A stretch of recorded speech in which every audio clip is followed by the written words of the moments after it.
Bonjour, c'est Julie et je vous retrouve pour une nouvelle vidéo.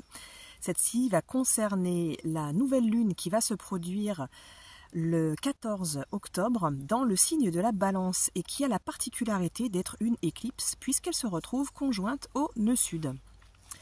On va parler dans cette vidéo de notions qui sont assez importantes, assez profondes et assez intimes. Alors en effet, les notions clés dont on va parler et qui sont vraiment présentes dans cette carte sont le sens du soi et accéder à un sens du soi.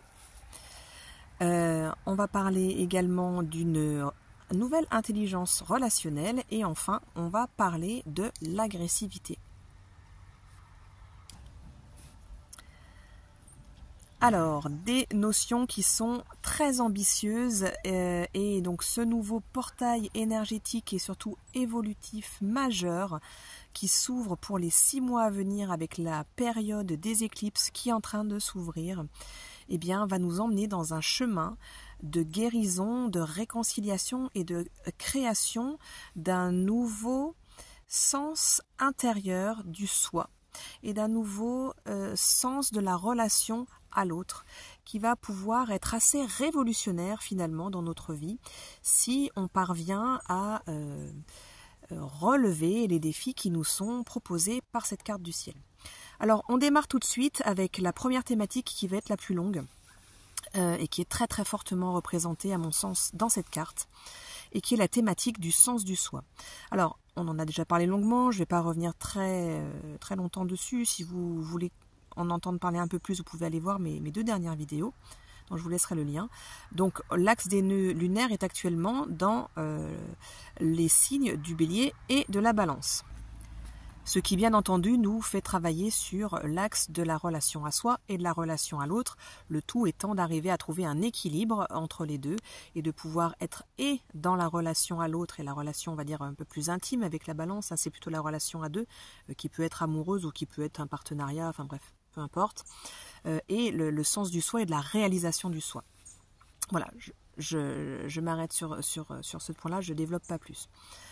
Ce qui est important ici, c'est qu'on a donc une sphère de travail et un espace énergétique qui s'ouvre avec le portail de ces éclipses, qui vient nous demander un travail évolutif majeur dans ces questions-là, dans ces domaines-là, et qui est d'autant plus renforcé par 2 points. Le premier de ces points est la présence de l'astéroïde Chiron qui est en Bélier depuis quelques années et pour quelques années encore, mais qui a la particularité depuis quelque temps d'être en conjonction avec le nœud nord et qui va l'être encore pour les 6 mois à venir et même encore au-delà, même si après ça va se desserrer.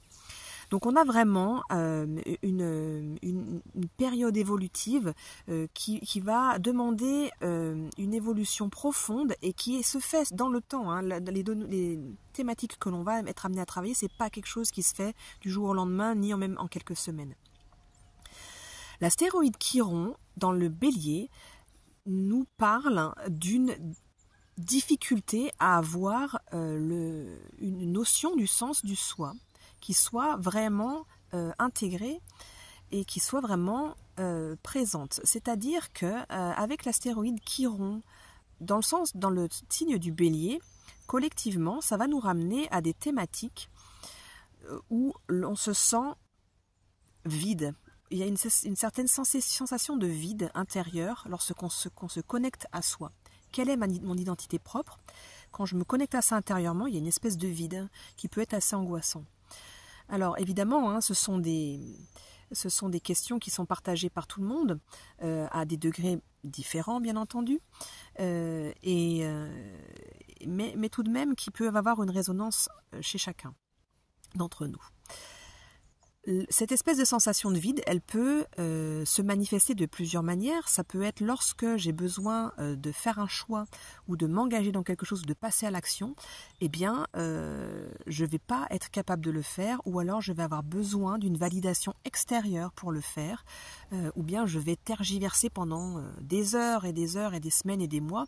Peut-être que je ne vais même jamais me mettre finalement en action parce que je n'arrive pas à trouver cet élan intérieur, cette sensation d'identité intérieure de soi qui fait que je peux m'appuyer sur quelque chose intérieurement pour pouvoir passer à l'action.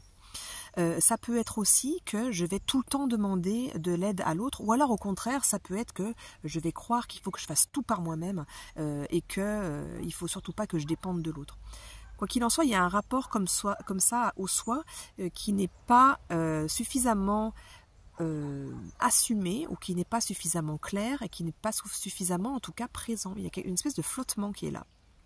Il y a une espèce de vide qui est souvent présent quand on se connecte intérieurement à ce sens de mais au fond qui je suis, où est-ce que je vais, qu'est-ce que je veux dans la vie, qu'est-ce que j'ai envie de mettre en œuvre.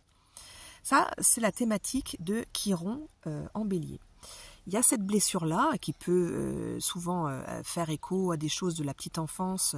Bon, je ne vais pas développer parce qu'il y aurait vraiment matière à en parler pendant des heures, mais en tout cas qui ont soit des cadres un peu trop rigides où on n'a pas pu développer le sens du soi, soit des cadres trop flous et trop absents qui ont fait qu'il n'y a pas suffisamment de contenants sécures pour développer ce sens du soi là et le construire pas à pas.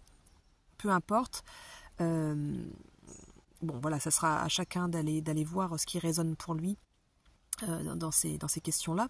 Mais il y a ces notions-là qui sont présentes. Le fait qu'on ait le nœud nord en Bélier qui nous appelle à nous réaliser, qui nous appelle à manifester et à ouvrir notre propre voie, et que ceci soit conjoint avec ces problématiques chironiennes du Bélier, vont nous dire quoi ici? Vont nous dire que pour pouvoir avoir cet équilibre et atteindre cet équilibre de réalisation de soi, réalisation de ses propres projets et incarnation de ses propres projets, tout en étant dans un rapport à l'autre saint, bien, il va falloir aller se pencher sur ces questions du sens du soi. La probabilité ici est que il y ait une confusion entre le véritable sens du soi et un sens du soi qui soit factice ou artificiel. Et puisqu'on a le nœud sud qui est en balance et qui est conjoint avec le soleil et la lune, il y a probablement quelque chose de l'ordre de ce à quoi je m'identifie lorsque j'essaie de voir quel est ce sens du moi, soit il y a un vide, ou soit en fait c'est une espèce de persona ou d'identité que je me suis créée par rapport à ce que les autres pensent de moi ou me reflètent comme image. Et que donc, finalement, ce sont les autres qui définissent qui je suis d'une manière ou d'une autre.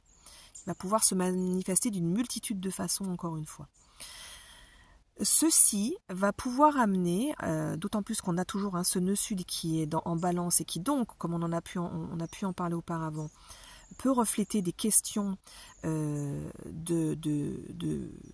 modèles relationnels pas équilibrés, et notamment de dépendance affective, de relations de codépendance, de rapports également peut-être de soumission ou domination, et d'oubli de soi au bénéfice de l'autre ou au bénéfice de la relation.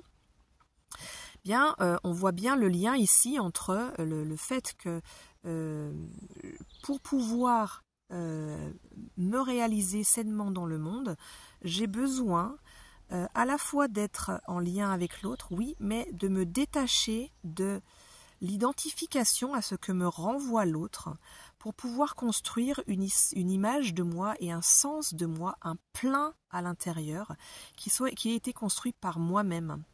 Et donc, cesser de se référer au point extérieur, que ce soit sociétal, que ce soit dans les rapports à l'autre plus intimes que je peux avoir, et pour arriver à se construire ce qu'on peut appeler aussi dans certaines thérapies la notion de vertébration, c'est-à-dire je me construis une colonne vertébrale, je me construis une verticalité par moi-même qui me permet de devenir droit par moi-même. C'est le travail de l'individuation. Je me construis une identité propre tout en étant capable de pouvoir être en lien sain avec l'autre. Ça, c'est possible quand eh bien, on a eu la possibilité dans l'enfance d'avoir cette construction du sens du soi, en étant accepté en tant que soi différencié de l'autre, et en étant accepté dans le cercle familial, le cercle aussi éducatif, scolaire, et où la différence n'a pas été source de conflit ou d'humiliation ou de mise à l'écart, mais a bien été considérée comme une richesse et une valeur, et que donc ça n'a pas posé problème aux personnes référentes qu'on ne soit pas exactement comme elles, et qui ont cette diffusion de la toute petite enfance vers la construction de l'enfance puis de l'adulte qui a pu se faire. C'est rarement le cas, hein, parce que les générations précédentes ont elles-mêmes pas souvent pu avoir cette possibilité-là, et que donc c'est des choses qui se reproduisent, quoi. L'invitation ici, c'est de pouvoir arriver à, et c'est l'énorme défi qui nous est proposé, hein, de pouvoir arriver à construire cette différenciation saine dans le rapport à soi et dans le rapport à l'autre. Et ça, c'est un défi majeur, parce que notre société, elle n'est pas du tout basée là-dessus, et que, encore une fois, on ne nous a pas appris à le faire. Alors, bon, il existe tout un tas de thérapies et d'outils relationnels qui peuvent nous aider à ça. Je ne vais pas lister toutes les possibilités qu'il y a, mais en tout cas, étant donné qu'on a ce portail qui est vraiment profond, qui est ouvert ici, eh bien, je vous invite réellement à trouver un accompagnement et un soutien, en fait, qui va pouvoir vous aider dans ces questions, qui vont pouvoir vraiment générer des retours à des vécus anciens, pas forcément confortables du tout, pour vraiment minimiser. C'est vraiment un euphémisme que je fais là. D'autant plus que dans la carte, vous allez pouvoir voir, je vais vous le montrer à l'image, il y a un autre point qui vient reprendre cette question de assumer sa propre place de souverain dans sa vie, et donc d'être qui assume son propre rayonnement. C'est pas du tout une évidence en fait dans cette carte, puisque donc on retrouve la lune noire au dernier degré du lion, et qui nous montre quoi, la lune noire? Qui nous montre que, eh bien, justement, il y a quelque chose qui est pas du tout évident dans le fait de s'assumer, d'assumer sa propre souveraineté, d'assumer sa place de rayonnement dans le monde. Cette lune noire qui est présente donc en lion, et qui soulève ces questions qui viennent rejoindre tout ce qu'on vient de développer, hein, donc je ne vais pas revenir un peu dessus. Elle se trouve dans un grand trigone entre Pluton, qui est dans les derniers degrés du Capricorne et qui est redevenu direct ces derniers jours, et de l'autre côté, en trigone aussi, avec la planète Uranus, qui est dans les derniers degrés également du Taureau.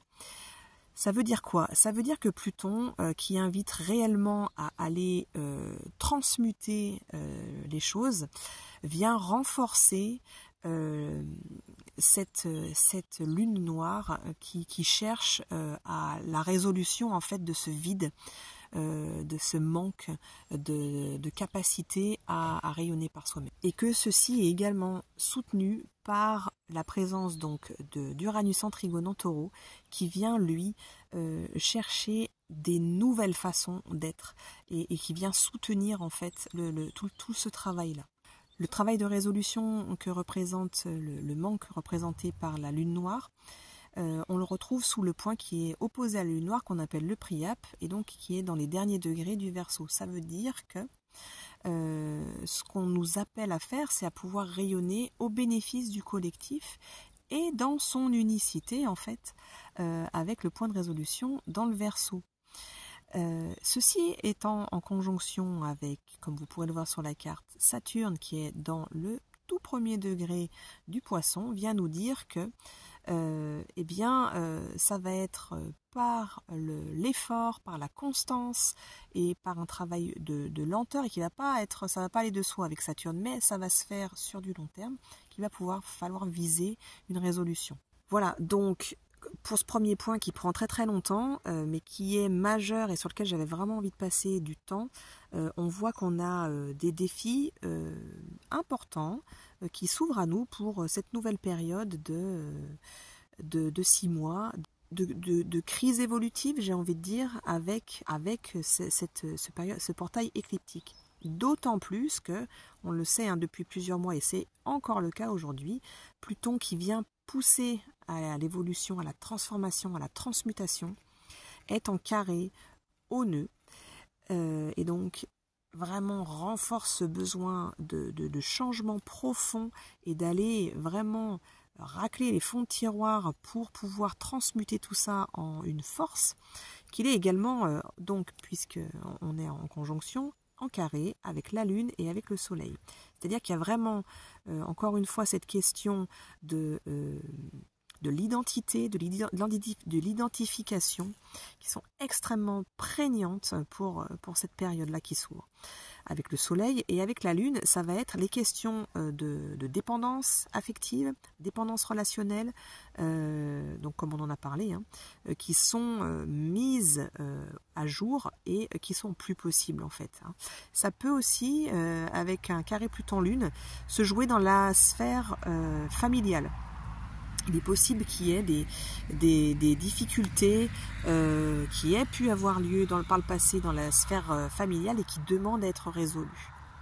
Et donc des anciens vécus, des anciennes histoires qui peuvent remonter à la surface et qui ont pu avoir lieu, des enjeux qui ont pu avoir lieu au sein de la sphère familiale, qui peuvent revenir et qui peuvent revenir de manière assez inconfortable avec un besoin d'évolution très très pressant.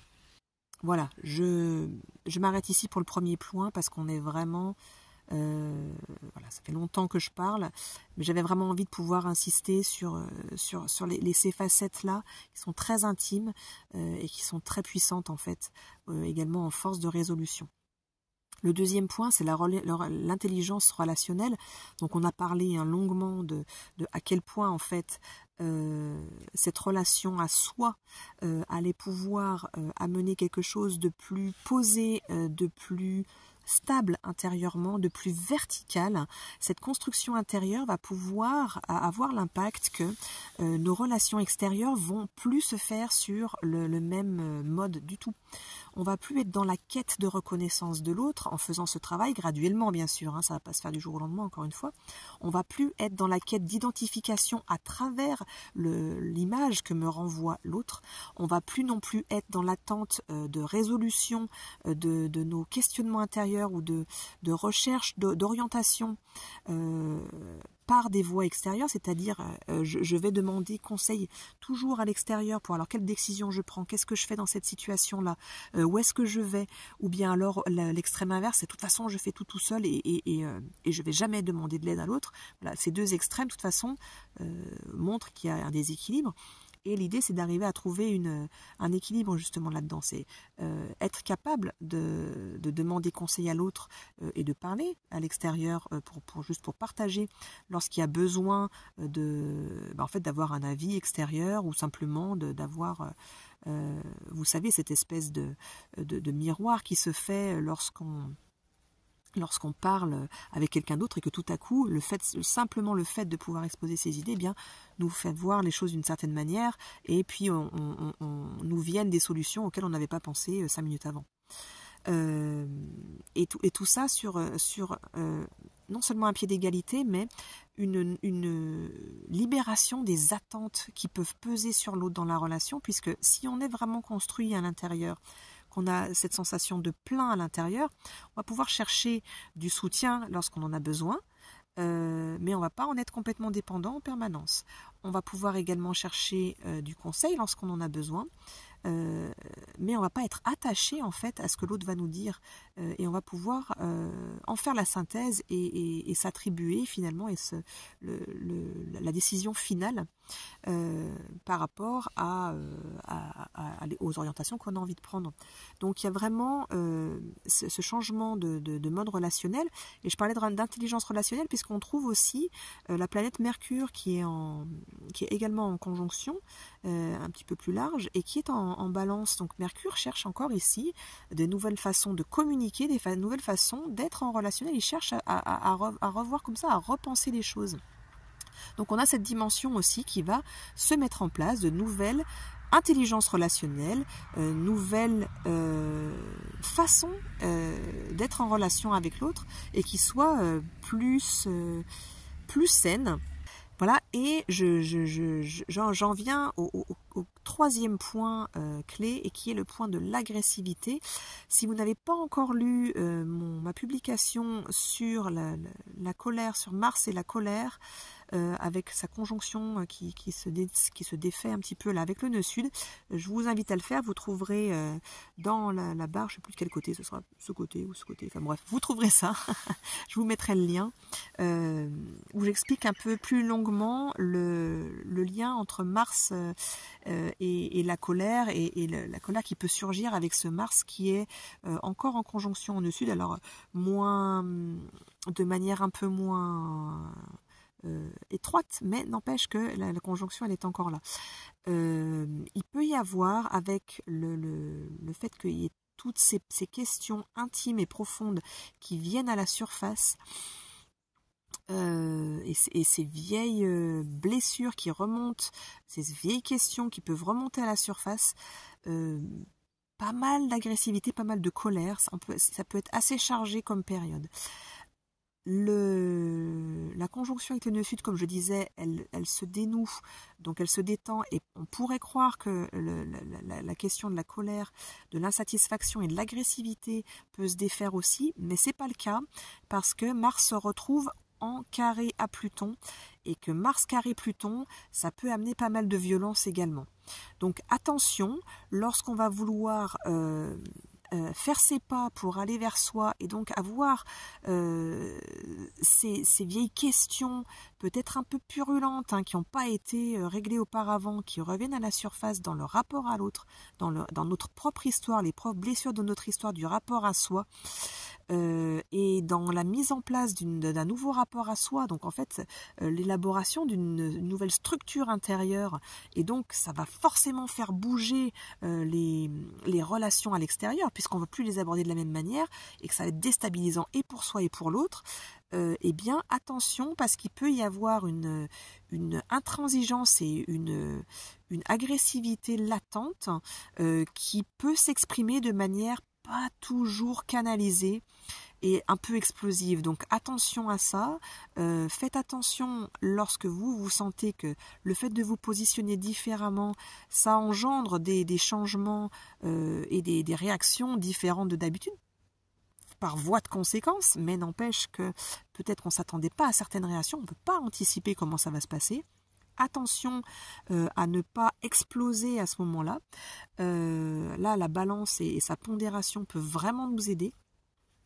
Et attention également à pas partir en réactivité si cette agressivité et cette violence, elle peut venir aussi de l'extérieur en fait. Pourquoi? Parce que nous, on est en train de changer de posture, mais il ne faut pas oublier que toutes ces thématiques-là, elles sont collectives, et que donc tout le monde est en train de passer, différemment selon son histoire en fait et son vécu personnel, hein, mais tout le monde est en train de passer par ces filtres-là, tout le monde est en train de passer par ces nettoyages, ces aménagements et ces nouvelles postures-là. Donc, ce qui est difficile pour nous, d'une manière qui sera exprimée différemment, bien entendu, chez l'autre, mais l'est quand même chez l'autre, même si c'est sur un mode différent. Donc, indulgence, compassion envers soi pour ce changement de paradigme intérieur et extérieur qui est profond et qui demande beaucoup de courage, beaucoup de patience et beaucoup de gentillesse en fait envers soi, et puis ayons la même indulgence pour les autres quand on voit que ça part un petit peu en cacahuète quoi, hein, finalement, et que les autres sortent de leur gond eux aussi. Ça ne veut pas dire qu'on va accepter, on va se mettre à l'écart, hein, on va dire ok, on en reparlera plus tard, mais on va pas projeter, on va pas alimenter le conflit, j'ai envie de dire. Voilà, on va pas projeter plus d'agressivité, parce qu'on peut bien imaginer que les autres sont en train de traverser quelque chose de similaire. Voilà, je vais m'arrêter ici parce que la vidéo est un peu longue, mais voilà, c'était vraiment important de rentrer dans le cœur du sujet, et j'avais envie de développer ces thématiques plus longuement, surtout la première. Je vous souhaite une merveilleuse période d'éclipse. Ça va être intense, hein, c'est certain. Ça va certainement être inconfortable aussi, mais moi je trouve que cette perspective de se construire intérieurement, de s'autonomiser, de devenir sa propre personne et de pouvoir avoir un rapport à l'autre et au monde qui soit bien plus assaini, eh bien c'est très très enthousiasmant, même si eh bien ça ne va pas se faire tout seul et que ça va se faire au prix d'un certain nombre d'efforts. Voilà, je vous remercie pour votre visionnage. Merci d'être là et de continuer à regarder ces vidéos. Et puis, merci aussi de me donner cette opportunité de pouvoir vous partager mon point de vue. Et j'espère qu'il vous est utile. Si c'est le cas, n'hésitez pas à partager cette vidéo. N'hésitez pas non plus à en parler autour de vous. Et si vous souhaitez travailler avec moi, encore une fois, vous trouverez toutes les infos dans la barre de description. Je vous dis à très vite pour une nouvelle vidéo. À bientôt.